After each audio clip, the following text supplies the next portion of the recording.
पहले आप मुझे 3 क्वेश्चन का आंसर दीजिए। पहला, चेतावनी चिन्ह की आकृति कैसी होती है। दूसरा, चेतावनी चिन्ह की पृष्ठभूमि मतलब बैकग्राउंड किस कलर का होता है। और तीसरा है निषेधात्मक चिन्ह की आकृति कैसी होती है। नमस्कार दोस्तों, ITI स्टडी में आपका स्वागत है। आज ITI एग्ज़ाम 2026 के लिए हमारी थ्योरी इलेक्ट्रीशियन की पहली क्लास होने वाली है, जिसमें जो क्वेश्चन मैं कराने वाला हूँ ये क्वेश्चन पहले भी ITI एग्ज़ाम में पूछे गए हैं, आगे भी पूछे जाएंगे, क्योंकि क्वेश्चन घुमा फिरा कर वही पूछे जाते हैं, क्वेश्चन कोई बदलता नहीं है। पहला क्वेश्चन है, इस सुरक्षा चिन्ह का नाम क्या है। हमारे ITI इलेक्ट्रीशियन में 4 सुरक्षा चिन्ह होते हैं। पहला होता है निषेधात्मक चिन्ह, फिर आवश्यक चिन्ह, फिर चेतावनी चिन्ह, फिर सूचनात्मक चिन्ह। चारों चिन्ह आपको याद होना बहुत ज़रूरी है। अब एग्ज़ाम आ गया है, जब मैं थ्योरी क्लास स्टार्ट करूंगा तब उसमें पूरा बेसिक से पढ़ाऊंगा मैं, तो अभी खाली आपका मैं रिवीजन करवा रहा हूँ। इस सुरक्षा चिन्ह का नाम क्या है, तो इस सुरक्षा चिन्ह का नाम है सूचनात्मक चिन्ह। ठीक है। हमारा दूसरा है अग्नि का शमन क्या होता है। इसको हिंदी में तो बोलते हैं आग को बुझाना क्या होता है, पर जब इसका आप देखेंगे तो आपको ये 2 ऑप्शन सही लगेंगे। पहला तो जल का उपयोग करके तापमान कम करेंगे तब भी आग बुझ जाएगी। दूसरा है कि अग्नि को ऑक्सीजन की आपूर्ति से अलग करेंगे फिर भी आग बुझ जाएगी। लेकिन इसको हिंदी से नहीं, इसको इंग्लिश से पढ़ना है। इंग्लिश में जो स्मूदरिंग होता है, आग 3 कारणों से लगती है। सबसे पहला ईंधन, ऊष्मा और ऑक्सीजन, 3 कारणों से आग लगती है। तो यदि किसी ऊष्मा को हटाना है हमको तो कूलिंग मेथड यूज़ करते हैं, कूलिंग में हम जल का उपयोग करते हैं। यदि हमको ईंधन हटाना है तो ईंधन को हटाना स्टार्विंग कहलाता है। और यदि हमको ऑक्सीजन की आपूर्ति को ख़त्म करना है तो उसको हम स्मूथरिंग कहते हैं। तो यहाँ स्मूथरिंग पूछा गया है, तो इसलिए हमारा इसका आंसर हो जाएगा कि अग्नि को ऑक्सीजन की आपूर्ति से अलग करना। जब आप ऑक्सीजन की आपूर्ति को हटा देंगे तो उसको स्मूथरिंग बोला जाता है। इसमें आप इंग्लिश का पढ़ना आपको ज़रूरी है। तीसरा क्वेश्चन है हमारा, निम्न में से भौतिक हानि क्या है। भौतिक हानि होती फिजिकल, जिसको आप बाहर से देख सकते हैं। तो जब धूम्रपान होता है आपके अंदर फेफड़े खराब होते हैं, बाहर से तो देखने का कोई मतलब ही नहीं है। कंपन होता है तो ये वाइब्रेशन, भूकंप होता है, इसको आप बाहर से देख सकते हैं। आपके घर की चीज़ें यहाँ वहाँ गिरेंगी, अस्त व्यस्त होंगी, तो इसको देखा जा सकता है। रेडियो सक्रियता, आपने एक्सरे देखा होगा तो रेडियो सक्रियता अंदर जाती है, आप उसको देख नहीं पाते हैं। वैसे ही क्षरण होता है, तो इसका आंसर हो जाएगा हमारा कंपन। अगला है हमारा, चौथा हो जाएगा क्वेश्चन, निम्न में से अग्निरोधक का उपयोग करने का सही क्रम क्या है। देखिए, अग्निरोधक को जब आप उपयोग करते हैं तो इसका एक ट्रिक होता है पास, इसको याद रखते हैं। पास पी से होता है पुल, ए से होता है एम, एस से होता है स्क्वीज, और इस एस का मतलब होता है स्वीप। ठीक है। सबसे पहले आप पुल करेंगे, फिर उसके बाद आप एम करेंगे, फिर आप स्क्वीज करेंगे, फिर स्वीप करेंगे। तो इसका आंसर हो जाता है हमारा पहला। ये सब अभी सीखने वाली चीज़ नहीं है, ये अभी आप याद कीजिए, क्योंकि अब आपका 1 साल तो निकल चुका है, जितना सीखना था आपने सीख लिया। अब आप या तो रटिए या तो कुछ, क्योंकि एग्ज़ाम में यही आने वाला है ना। और मैं थ्योरी क्लास में बाकी जब स्टार्ट करूँगा तो सब पूरा बेसिक से सब बताऊँगा आप लोग को। ठीक है। 5वां क्वेश्चन है हमारा, 5S संकल्पना में निम्न में से कौन सा चरण स्टैंडर्डाइजेशन को इंगित करता है। अब 5S आपने पढ़ा होगा। 5S में क्या होता है, पहला होता है सॉर्ट, फिर होता है सेट एंड ऑर्डर, फिर होता है साइन, फिर स्टैंडर्डाइजेशन, फिर सस्टेन। 5 होते हैं, जापानीज मानक प्रणाली होती है ये। ठीक है। इसमें जो हमारा होता है स्टैंडर्डाइजेशन होता है, वो चौथा चरण होता है। पहले चरण में सॉर्ट होता है, दूसरे में सेट एंड ऑर्डर होता है, तीसरे में साइन, चौथे में स्टैंडर्डाइजेशन, 5वें में सस्टेन होता है। ठीक है। ऐसा ही 5E होता है। 5E में होता है एजुकेशन, एनकरेजमेंट, एनफोर्समेंट, फिर इंजीनियरिंग, फिर एवोल्यूशन। वो बात बाद में देखेंगे अपन। अब इसमें अगला क्वेश्चन है, कौन से प्लायर का उपयोग हुक और लूप बनाने में किया जाता है। हुक और लूप मतलब होता है गोल बनाने में किस प्लायर का उपयोग किया जाता है। देखो, फ्लैट नोज प्लायर का उपयोग करते किसी चीज़ को पकड़ने के लिए, जब किसी चीज़ को पकड़ा जाता है तो उस फ्लैट नोज प्लायर का। लॉन्ग नोज प्लायर जब कोई मतलब बहुत पतली जगह होती है, संकीर्ण जगह होती है, वहाँ पर लॉन्ग नोज प्लायर का उपयोग करते हैं। और राउंड नोज प्लायर, नाम से पता चला राउंड, राउंड मतलब गोल बनाने के लिए, लूप भी गोल होता है, हुक भी रहता है, तो इसके लिए हम राउंड नोज प्लायर का उपयोग करते हैं। ठीक है, इसके लिए हम राउंड नोज प्लायर का उपयोग करेंगे। फिर हमारा 7वां क्वेश्चन है, पिंसर का उपयोग क्या होता है। आप किसी फर्नीचर वाले के यहाँ जाके देखिएगा, पिंसर होती है। पिंसर में आगे ऐसा ऐसा बना होता है, नीचे ऐसा ऐसा पकड़ता है पिंसर। तो पिंसर का उपयोग क्या होता है? पिंसर क्या होता है कि लकड़ियों में से पिन तथा कीले निकालने के लिए पिंसर का उपयोग किया जाता है। ठीक है, अब फ्लेक्सिबल तार को ट्विस्ट करने के लिए ये तो प्लायर का उपयोग कर लेंगे, छोटे व्यास के तार काटने के लिए कटर का उपयोग कर लेंगे हम। तो ये इसका होता है हमारे पास लकड़ी में से पिन तथा कीले निकालने के लिए। अगला क्वेश्चन है हमारे पास, सुरक्षा चिन्ह का नाम बताइए। आपको सुरक्षा चिन्ह याद करना बहुत ज़रूरी है, क्योंकि ITI एग्ज़ाम में 1 से 2 क्वेश्चन सुरक्षा चिन्ह पर पूछे जाते हैं। वैसे इस सुरक्षा चिन्ह का तो वैसे बहुत डाउट रहता है, पर आप इस सुरक्षा चिन्ह को याद कर लीजिएगा, ये आवश्यक सुरक्षा चिन्ह है ना। इसको याद करके ही चले जाइएगा आप, क्योंकि ये इम्पोर्टेंट है।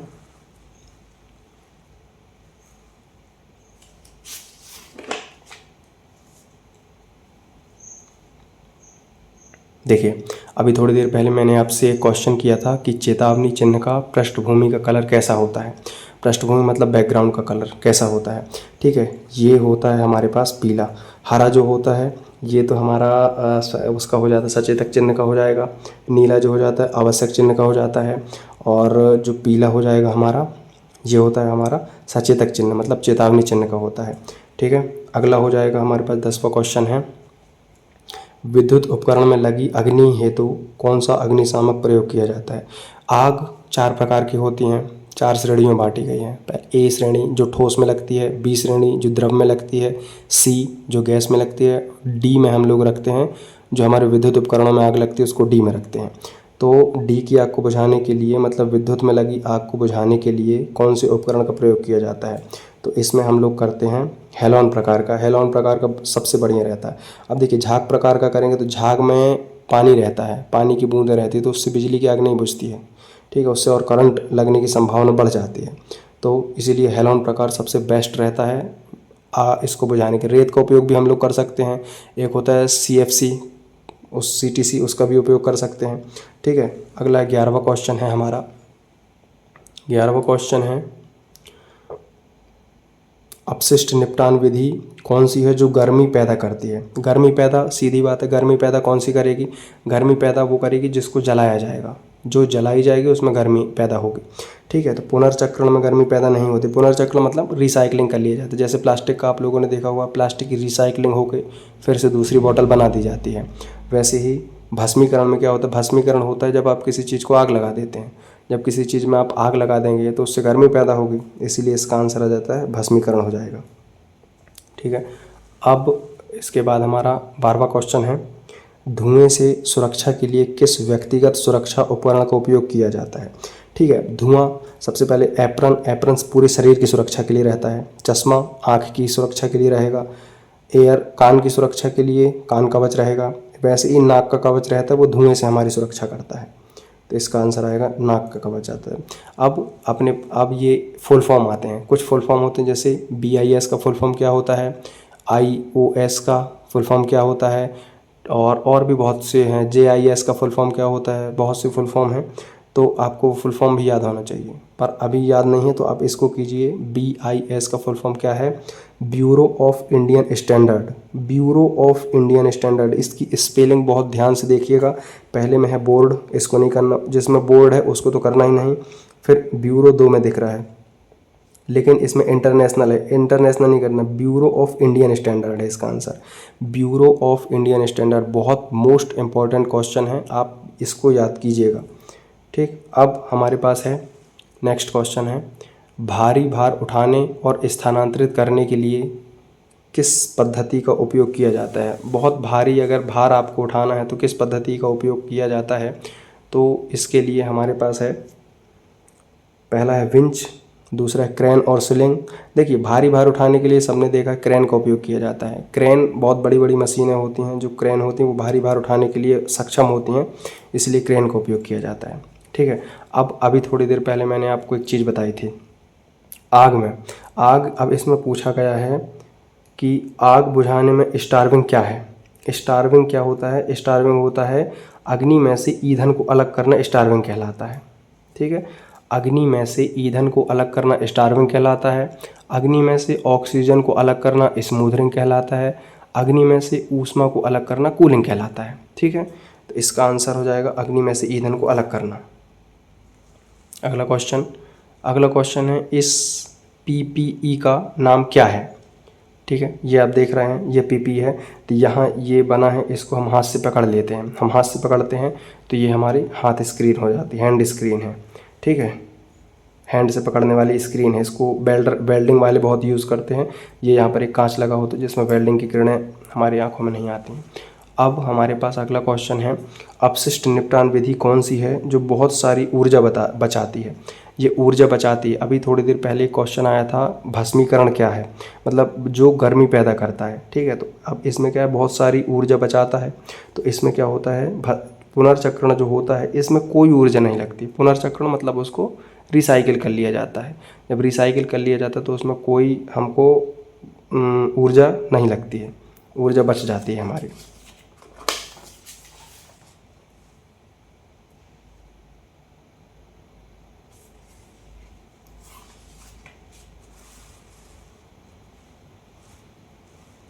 अब अगला क्वेश्चन है, देखिए किस प्रकार की कृत्रिम श्वसन विधि का उपयोग उस पीड़ित के लिए करते हैं जिसकी छाती और पेट में चोट होती है।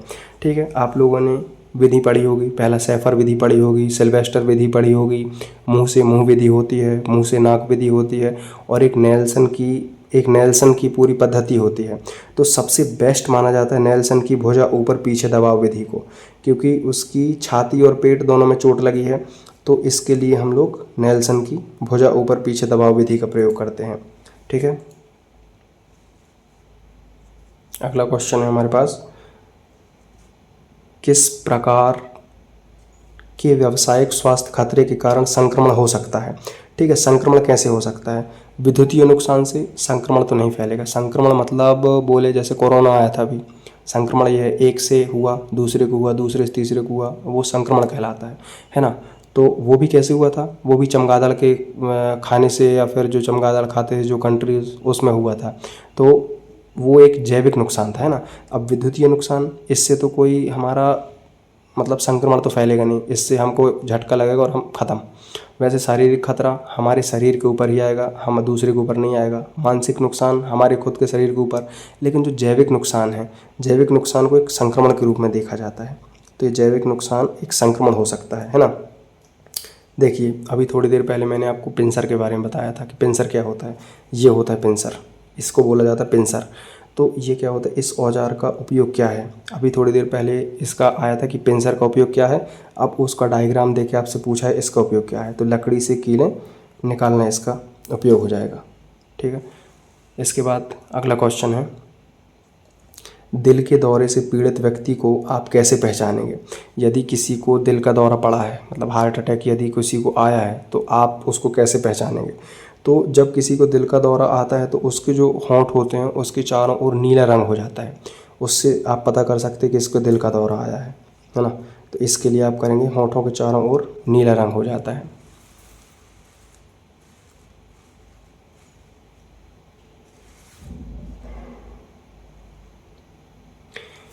अगला है, इस औजार का नाम क्या है। आपको एक औजार दिया है, पूछा गया इसका नाम क्या है। देखिए जितने औजार मैं आपको दिखा रहा हूँ इनको बिल्कुल एज इट इज़ याद कर लीजिए, क्योंकि ये यही एग्ज़ाम में आने वाले हैं, इनके अलावा और कुछ नहीं आएगा, है ना।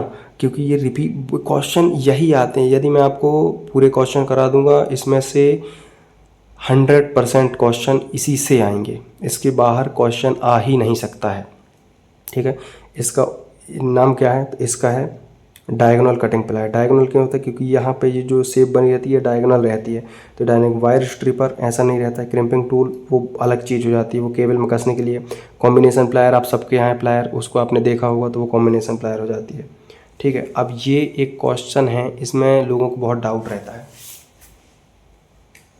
ये बहुत डाउट वाला क्वेश्चन रहता है कि इस चेतावनी चिन्ह का क्या है, ये आवश्यक चेतावनी चिन्ह है कि सूचनात्मक चेतावनी चिन्ह है। वैसे ये तो आवश्यक चेतावनी चिन्ह है, ठीक है, पर इसको जो निमी वालों ने हैं वो उन्होंने इसको सूचनात्मक चिन्ह माना है। और एग्ज़ाम में भी वो यदि आप इसमें आवश्यक चिन्ह लगा के आते हैं तो आपका गलत कर दिया जाएगा, वो इसको सूचनात्मक चिन्ह मानते हैं। तो यदि आप एग्ज़ाम देने जा रहे हैं ITI का, तो आप इसको, ये जो गोले में हैंड ग्लव्स बने हैं, इसको आप सूचनात्मक चिन्ह याद करके ही जाइएगा। अगला क्वेश्चन है हमारा, पीड़ित के रक्त के बहाव को रोकने के लिए क्या प्राथमिक चिकित्सा उपलब्ध कराई जाती है। कोई पीड़ित है जिसको चोट लग गई है, बहुत ज़्यादा रक्त बह रहा है, सबसे पहला उपचार होता है रक्त को आप बंद करेंगे, क्योंकि बहुत ज़्यादा रक्त बह जाएगा। हमारे अंदर 5-6 लीटर खून जितना भी होता है, यदि खून बह जाता है तो बचने की संभावना ना के बराबर हो जाती है। इसीलिए सबसे पहले हमको क्या करना है कि खून के बहाव को रोकना है। तो खून के बहाव को रोकने के लिए क्या होगा, चोट लगे हुए भाग पर दबाव डालना। चोट लगे हुए भाग पर आप दबाव डालेंगे, खून का बहाव बंद हो जाएगा, ठीक है।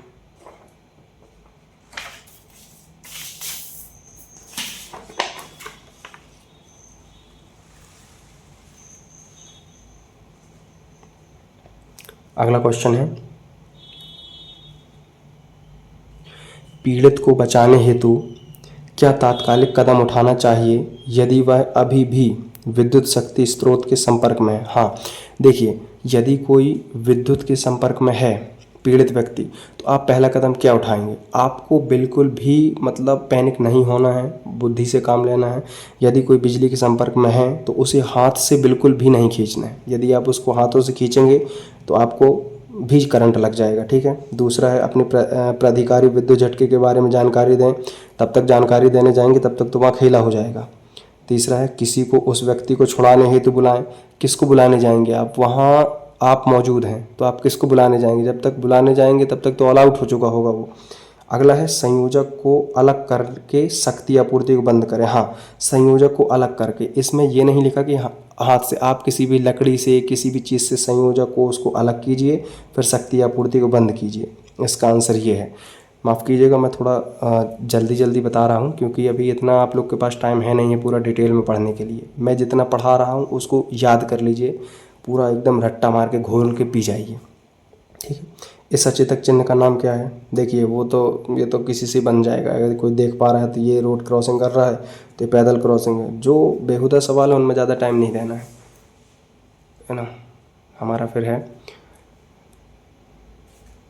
ये है, यदि पीड़ित को, ये क्वेश्चन एक बार आप देख लीजिए, यदि पीड़ित को सिर में चोट लगी है, यदि किसी को सिर में चोट लगी है और वह मर रहा है तो उसके लिए स्वर्णिम घंटा कौन सा होता है।